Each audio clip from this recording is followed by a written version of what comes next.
Super Mario Galaxy is often viewed as one of the greatest video games ever created. It took us on a truly remarkable journey through an environment never seen in a Mario game before. As many of you know, the concept of Mario hopping around spherical-shaped platforms comes from Super Mario 128, which was a tech demo for the GameCube that was shown off at the Nintendo Space World trade show that took place in the year 2000. This demo helped pave the way for the wonderful space adventure we know today. The game starts off with Mario running happily through the Mushroom Kingdom. Right out of the gate, the player is given time to adjust to the new mechanic of collecting star bits, while also getting to control Mario a bit before the plot of the game is revealed. This time, the story is much more intriguing and unique compared to other Mario games. Bowser is actually given a much more intimidating appearance due to his attitude towards collecting all of the grand stars in order to take control of the universe from within the center of the galaxy.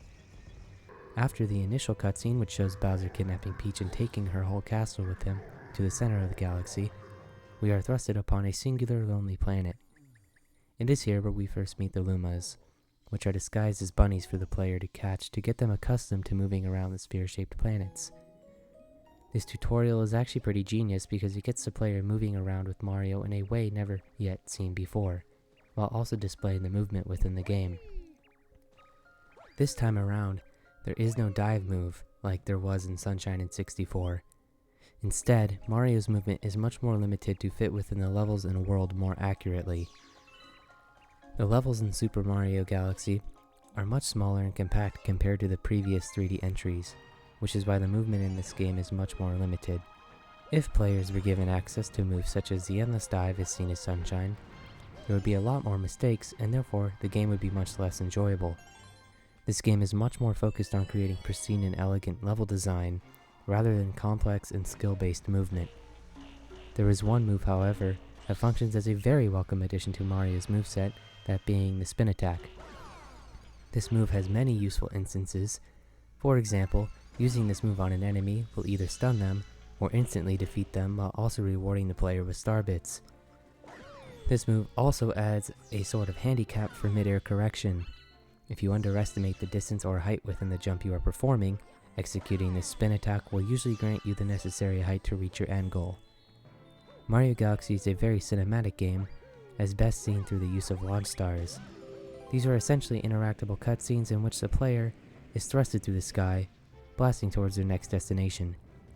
These launch stars usually act as a sort of reward for getting to the end of a platform challenge. While flying through the sky, the player is usually treated to a beautiful view of the landscapes and planets within the level, with the added bonus of sometimes getting to pick up some extra star bits on the way. Since I'm on the topic, I might as well talk about the two types of currency within Super Mario Galaxy, those being the standard coins, which are seen in almost every Mario game, and the star bits.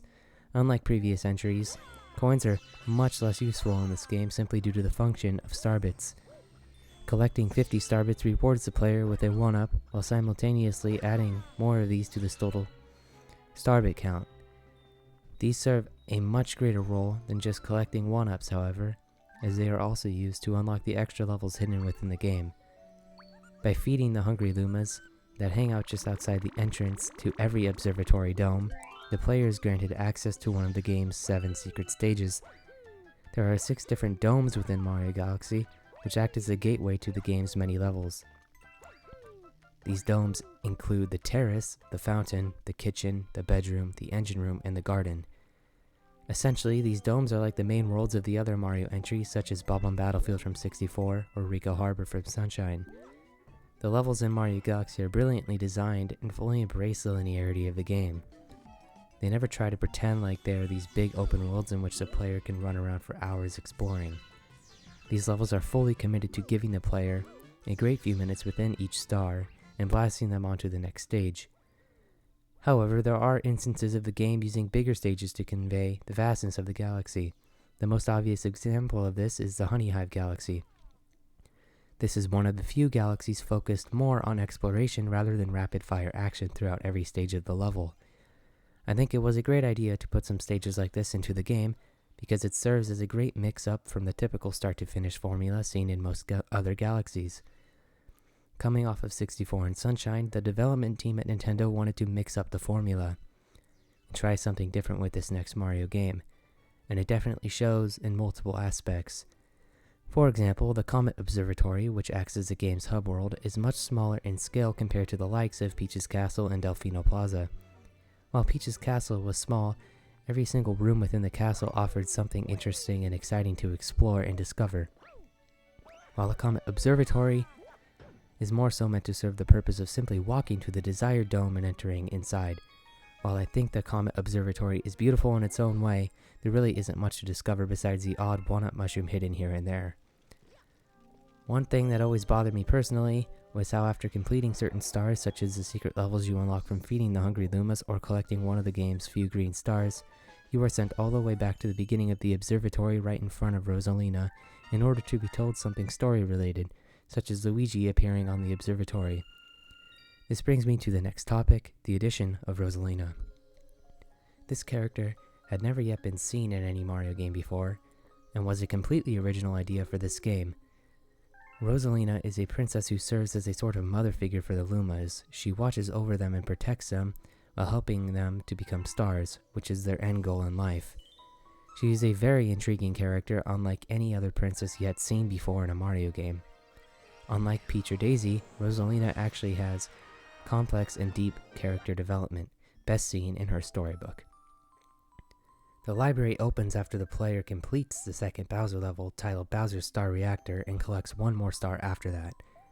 This library contains Rosalina's storybook, which progressively unlocks more chapters as the game goes on. Once all chapters are unlocked, you have the choice to read this beautiful book detailing the backstory of Rosalina and how she met the Lumas. It is a genuinely great addition to the game simply due to the fact that it is optional and not forced upon the player. It is a welcome idea that is there for players who are curious about the library, or for those who happen to accidentally stumble upon it for the first time. However, for those who have completed the game numerous times and have already read the story, they have total control whether they decide to read the story again. The next thing I want to talk about is the brilliance of this game's music. It is very well known at this point that Super Mario Galaxy has one of the greatest soundtracks ever composed for a video game, and certainly one of the best Mario soundtracks of all time. Rather than sticking to computer-generated scores as seen in previous Mario games, the team had the chance to implement a full orchestra into this game due to the technical advancements of the Wii. The soundtrack is simply beautiful and fits every world and stage perfectly. For each unique environment within the game, there is an equally fitting soundtrack to accompany that stage. Take, for example, the Bowser stages. You get a fully remade version of the Bowser's Road theme song from Mario 64, and in a much more dramatic fashion to suit the vastness and grand scale of Super Mario Galaxy. On the opposite side of the spectrum, there is the Space Junk Galaxy theme. This level focuses mainly on the use of pole stars to fling Mario through space at a very relaxed and comfortable pace. This level is meant to give the player a chance to take in the beauty and openness of space, and the music only exemplifies this further. It does a great job at displaying the loneliness of the universe and showing how Mario is just a dot floating through the galaxy, leaving no impact on the gigantic scale of the galaxy placed before him. Next, I want to touch upon the Prankster Comets. These act as a challenge to pre-existing galaxies. There are 5 different types of these comets, each containing very different challenges within them. There are 5 different types of Prankster Comets.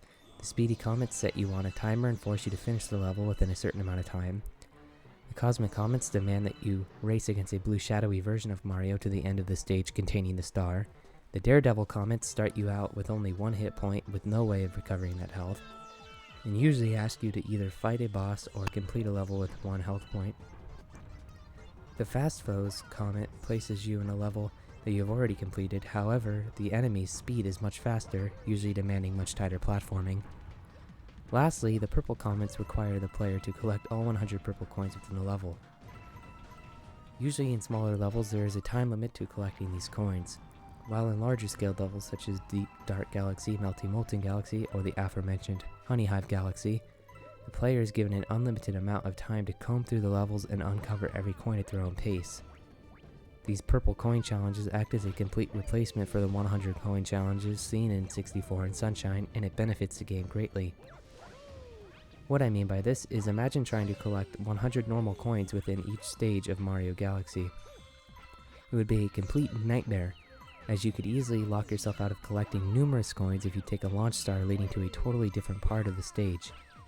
These purple coins usually have you in a set path to obtaining the coins with a strict time limit, or as mentioned before, place you in a vast level with many hidden coins, while also removing the time limit. While the prankster comments can act as a great alternative challenge to an already completed stage, there are many times where these challenges can become very tedious and repetitive over time. For example, the speedy comments see the player racing through the same unaltered stage they have already completed, but with the added time limit. The problem here is that the time limit is usually nowhere near strict enough to act as its own standalone challenge for the normal base stage. One way to possibly fix this would be to slightly alter and change the stage to give it a newer layout, or add more intimidating, harmful enemies, while also greatly decreasing the amount of time given to complete the stage. That way the player actually feels some sort of tension when playing through the level, which also feeds back to a much more accomplished feeling when a tense challenge is completed. Another thing that must be brought up is the power-ups within this game, because at the end of the day, most Mario games contain some form of extension of Mario's power when discovered in the game, such as the different caps in Mario 64 and the different flood nozzles from Sunshine. The power-ups in Mario Galaxy are very interesting as they are unlike anything ever seen before in the previous entries. One completely original idea for Galaxy is the inclusion of the bee mushroom. This power-up is a fan favorite in the game, and honestly, I never really thought of it to be that great. While it is a novel idea to let Mario hover to different obstacles while also giving him different benefits such as climbing on honey walls, every time this mushroom is given to the player, it is entirely required to complete that part of the stage and usually ends up being needed throughout the rest of the level. There was one notable exception in the Sand Spiral Galaxy, which gives the player the choice between two different power-ups, those being the bee mushroom and the boo mushroom. It would have been nice if the game had other levels giving the player a choice rather than subjecting them to one specific power-up and requiring them to use it to complete the stage.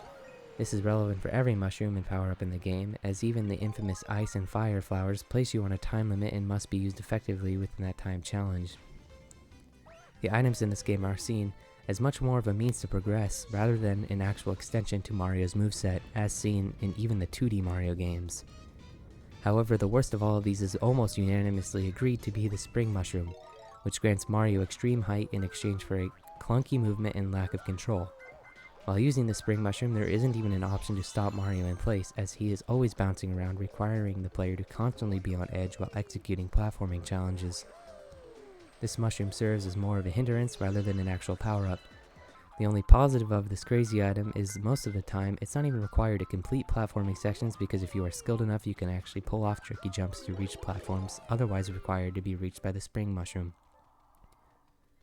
The boo mushroom turns Mario into a ghost and gives him the ability to phase through walls while also being immune to other ghost attacks.